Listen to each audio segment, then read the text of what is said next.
ብዙ መናገር ብዙ ማውራት አይወድም ይባልለታል። የተግባር ሰው ነውም ይላሉ። አእምሮ ውስጥ ተሰልቶ ያለቀን ውጊያ የመራ እንደሆን ደግሞ ጠላት የሚባል ነገር አይተርፈውም ይባላል። አውርታችሁ ከምትሰሩ ሰርታችሁ አውሩ የምትል አደገኛ አባባል እንዳለችውም ይነገርለታል። ሰሞነኛው እጅ ቆረጣ ግን ፈገግ እንዳስባለውና ሁነኛ ቃል ጣል እንዲያደርግ እንዳደረገው ቅርበት ያላቸው ሰዎች ለሚዲያችን ተናግረዋል። አማራ በክብር ለመጣ አርጎ አብልቶ በስስት ያሳደጋት ሴት ልጁን የሚሰጥ ሕዝብ እንጂ እጅ ቆራጭ አይደለም ሲል ተናግሯል። የተከበራችሁ የሚዲያችን ተከታታዮች ሰላም ጤና ይስጥልን። የምናወራው ስለ ቀብራራው ጎንደሬ ሀብቴ ወልዴ ነው። ሀብቴ ወልዴ ደቡብ ወሎ ተፈጽሟል ስለተባለው እጅ ቆረጣ የተናገረውን እናስቃኛችኋለን። አብራችሁን ቆዩ። ሀብቴ ወልዴ ጎንደር ነው። ጎንደር ደግሞ ጠላትንም ወዳጅንም ማስተናገዱን አሳምሮ ያውቅበታል። ጎንደር የአማራ ሕዝብ ከፍታም ዝቅታም የታየበት ሁለንተናዊ ማዕከል ነበረች፣ ዛሬም ናት። በዚያ የሰው እጆች 7 ቶን መድፍ ለመስራት ተነሳስተዋል። በዚያ የሰው እጆች ለፈጠራ ተግተዋል። በዚያ የሰው እጆች አንጀት የሚያርስ የዶሮ ወጥ ሰርተው አቋድሰዋል። በጎንደር እጆች ከፍ ብለው ከአምላክ ጋር የመገናኛ መንገድ ሆነዋል። በዚያ የሰው እጆች ለስራ ተነሳስተዋል። በዚያ የሰው እጆች አእምሮ ለፈጠራ ለኪነ ጥበብና ለኪነት ተነሳስተዋል። ወዲህ ደግሞ የሰው እጆች በመጥረቢያ ተቆርጠዋል። የሰው ብልት ተሰልቧል። የሰው ምላስ በሳንጃ ተሰንጥቋል። ወዲህ ደግሞ ያልባለገች የሴት ጡት በሳንጃ ተቆርጧል። ከሞት አሟሟቱ እንዲሉ ቆራጭ ኃይሎች ተቆራጭም ቆራጭም አንድ ነው ማለታቸው ነው። በዚህ ጊዜ በጎንደር የሚንቀሳቀሱ የፋኖ ኃይሎች መሪ ሀብቴ ወልዴ አማራ እኮ በክብር ለመጣ እርጎ አብልቶ በስስት ያሳደጋት ሴት ልጁን የሚሰጥ ሕዝብ ነው ማለታቸው ተሰምቷል።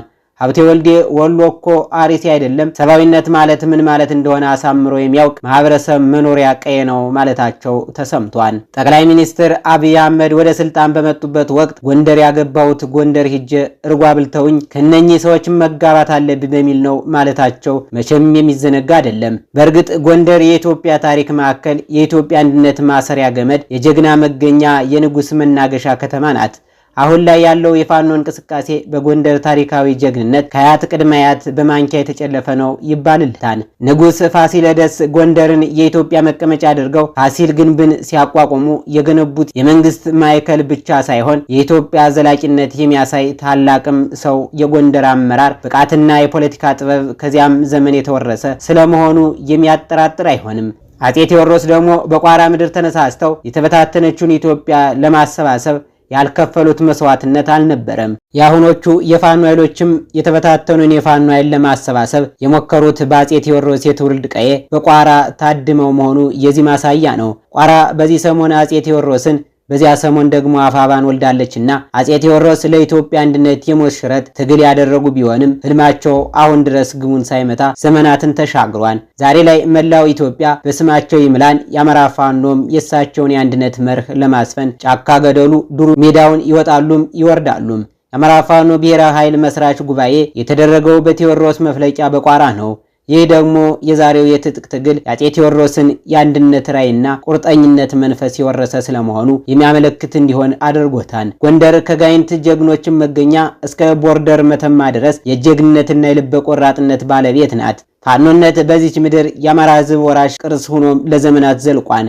አርበኛ ሀብቴ ወልዴም የጎንደር ፋኖ መሪዎች መካከል ግንባር ቀደም ናቸው። የእሳቸው የአመራር ጥበብ የጥንቱን የጎንደር ጀግንነት ከዛሬው ህልውና ትግል ጋር አዋህደው እንደያዙት ይነገርላቸዋል።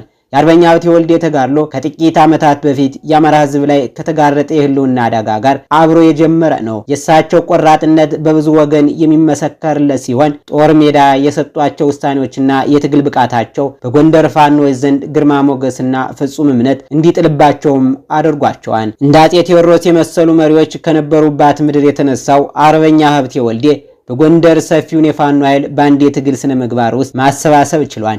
የፋኖ ትግል ወደ ወታደራዊ ሳይንስ በማምጣት ስርዓት ያለውና ውጤታማ ኃይል እንዲሆንም አድርገዋል።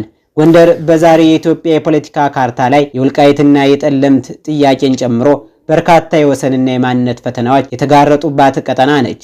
ሀብቴ ወልዴ ይህንን የህዝባቸውን አንገብጋቢ የህልውና ጥያቄ በግንባር ቀደምነት ለመመለስ በትግሉ ውስጥ ቆርጠው የተነሱ መሪ ናቸው ማለት ይቻላል። ሀብቴ ወልዴ ታላቅ የፖለቲካ ችሎታና ስኬት የሚለካው የጎንደር ፋኖን በማሰባሰብና ከሌሎች ቀጠናዊ ኃይሎች ጋር በማዋሃዳቸው ነው። የደቡብ ጎንደር ጀግናው ሻለቃ ወባንተ ነፍሱን ይማረውና ከአማራ ፋኖ በጎጃም መሪዎች ጋር የነበረው የጠበቀ ትስስር ተከትሎ አሁንም ሻለቃ ባየቀናውን ጨምሮ ሌሎች የጎንደር ፋኖች ከሀብቴ ወልዴ ጋር የጠበቀ ጓዳዊ አንድነት እምነት እንዳላቸው ተመላክቷል።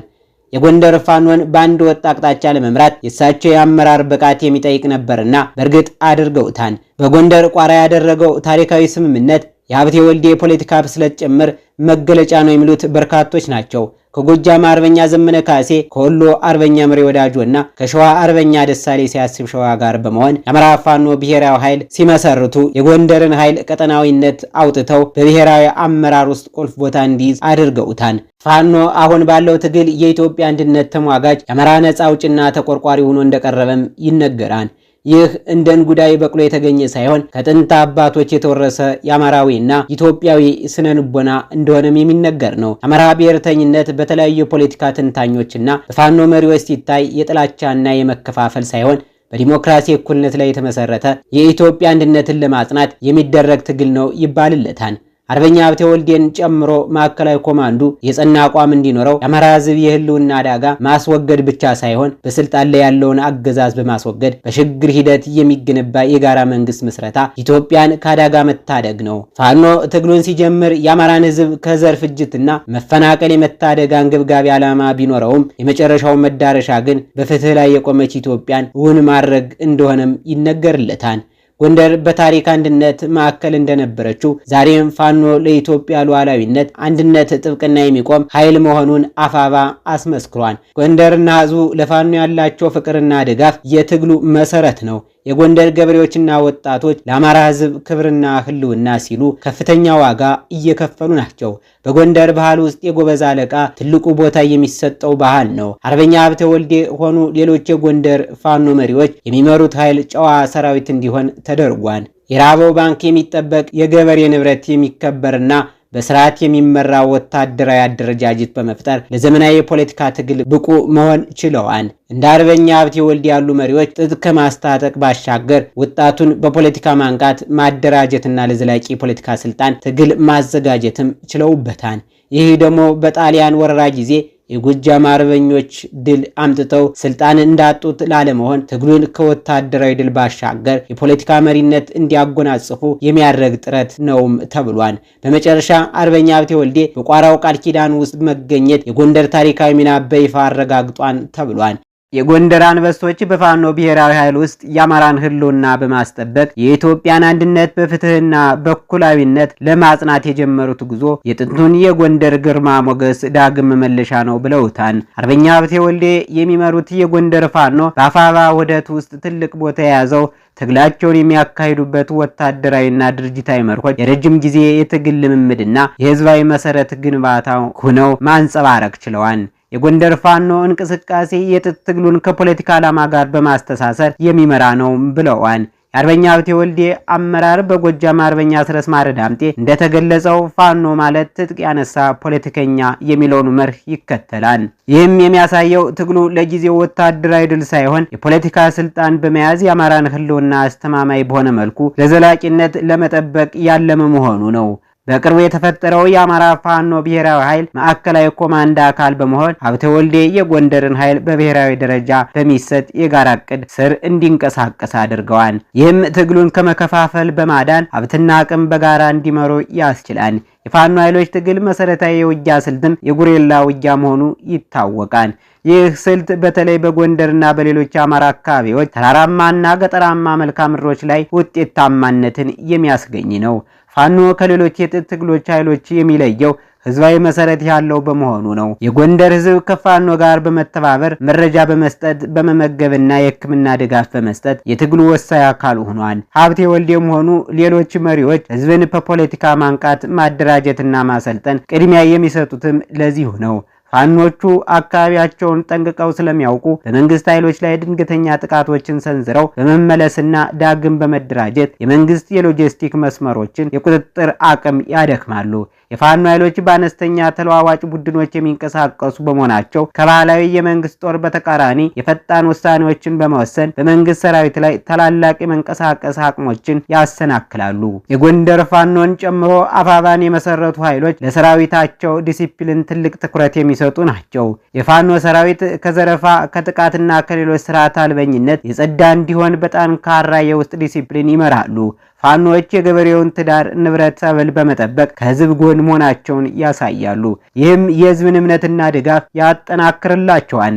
እንደተገለጸው ፋኖች በትግል ሜዳ ላይ የራሳቸውን ህግና ስርዓት በመመስረት ስርዓት አልበኝነትን በመቅጣትም ይቆጣጠራሉ። ይህ አደረጃጀት በሀብቴ ወልዴ አመራር ስር ያለው ኃይል ከሌባና ከወንበዴ ተለይቶ በፖለቲካ ዓላማ የሚመራ ኃይል መሆኑን አመልካች ነው። አርበኛ ሀብቴ ወልዴ የሚመሩት ፋኖ በጎንደር አካባቢ ላለው ልዩ የፖለቲካ ተግዳሮት ትኩረት የሚሰጥ ኃይል ነው። የጎንደር ፋኖ ዋነኛ ተልዕኮ የነበረው ህወሓት በጉልበትና በማናለብኝነት ወስዷቸው የነበሩ የወልቃይት ጠለምትና ራያ አካባቢዎች ከሌሎች ጓዶች ጋር ተሰባስበው በቋሚነት ማስመለስ የረጅም ጊዜ እቅዱ ሲሆን በአሁኑ ወቅት ስርዓተ መንግስቱን ለመጣልና ፍትህ የሰፈነበት አማራን ለመገንባት ከፍ ሲልም ለሁላችን እኩል የሆነች ኢትዮጵያን ከሌሎች ጋር በመሆን ለመገንባት እየሰሩ መሆናቸውን ሲናገሩ ይደመጣሉ። በዚህ ደረጃ ረጅምም አጭርም ራዕይና ተልዕኮ ካለው ጠበንጃ ካነሳ የፖለቲካ ኃይል ጋር የሚደረግ ስራ ጥንቃቄ የሚሻ መሆኑን የሚያከራክር አይደለም። ጠመንጃ ያነሳ የፖለቲካ ኃይልም ስም ማጥፋትና ለማፈን መሞከር የበለጠ ያጠነክረው ካልሆነ በስተቀር የሚፈጥረው ለውጥ የለም የሚሉት በርካታ ናቸው። ሀብቴ ወልዴን የቃኘንበት ምዕራፍ በዚህ ቋጭተነዋል። ለአሁን በዚያ በቃን። ቸር ያገናኘን።